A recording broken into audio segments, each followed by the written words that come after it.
قطر کې مرکچي پلاوي 14 ورځې څه کړي دي او بل خوا بیا خلیلزاد ولې وایي چې طالبان وربند نه کوي. سلامونه لیدونکو، دا ټول په دې ویډیو کې وګورئ. د طالبانو او افغان حکومت مرکچي پلاوي له 2 اونیو راهیسې نه دي توانېدلي چې په کړنلاره او د مذاکراتو په اصولو توافق وکړي. د افغان حکومت د تماس ډلې په وروستۍ غونډه کې د لانجې د غوڅېدو او کړنلارې د وروستي کېدو لپاره طالبانو ته نوي وړاندیزونه کړي، خو ویل کېږي چې طالبانو تر اوسه پرې سر نه دی ګرولی.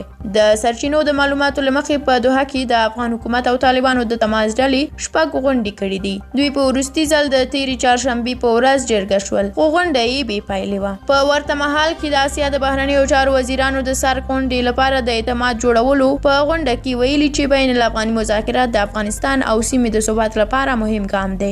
او بیا خلیلزاد وایي چې اوربند طالبان نه کوي. د افغان سولې لپاره د امریکا د بهرنیو چارو وزارت ځانګړی استازی زلمی خلیلزاد وایي چې ډېر احتمال لري چې طالبان له افغان حکومت سره تر توافق وړاندې اوربند ونه کړي. د هغه په خبره موږ کار کوو چې افغانستان کې د جګړې دواړه لوري جګړې راکمې کړي. خلیلزاد وایي امریکا به د سولې له هغه تړون څخه ملاتړ وکړي چې هغه کې د لږکیو او ښځو حقونه خوندي وي. نوموړي زیاته کړې چې دوی د افغان حکومت او طالبانو ترمنځ مذاکراتو کې دخیل نه دي، خو که چیرې ترې مرسته وغوښتل شي همکاري کولی شي. درنو لیدونکو، له تاسو ډیره مننه چې ویډیو م تر اخره ولیدله. که مو ویډیو خوښه شوې وي نو حتما یې لایک کړئ. که د خلیلزاد په اړه کوم نظر لرئ او یا هم د سولې په اړه زموږ سره کومنټ کې شریکولی شئ. د لا ډېرو ویډیوګانو د لیدو لپاره حتما زموږ یوټیوب چینل در سره سبسکرایب کړئ. تر بیا او بلې ویډیو الله مو مل شه او ښه وخت ولرئ.